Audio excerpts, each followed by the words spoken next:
Okay, so continuing on with geometric series, and in this video we're being asked to determine if the geometric series converges or diverges.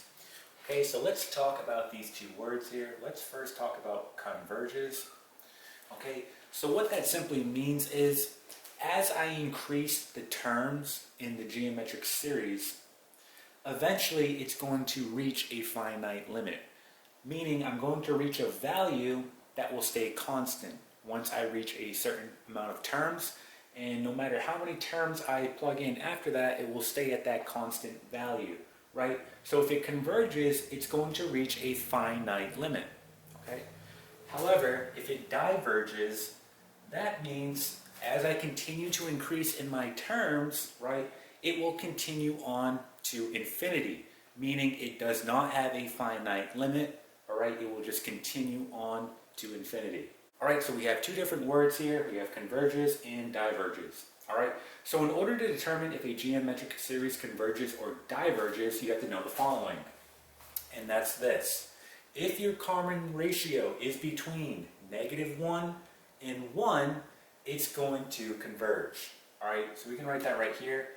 If our common ratio, okay, is between -1 and 1, it's going to converge, meaning it's going to reach a finite limit.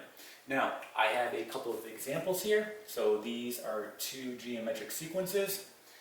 Okay, our first step is to find our common ratio. All right, so in order to do that, we simply just go to our second term and divide by our first. So 50 divided by 100, well, we know that that's going to give us a half. All right, so we get a half. 25 divided by 50, right, just moving on, we're going to get a half.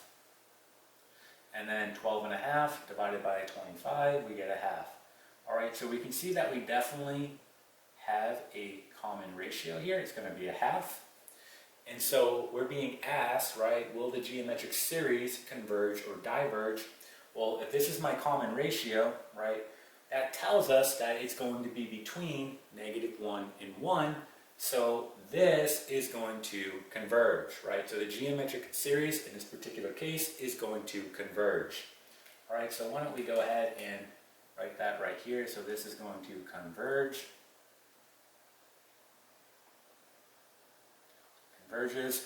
All right, and then if we look down here at this example, well, let's find our common ratio. So again, starting at the second term, dividing by the first, 8 divided by 2, we get 4.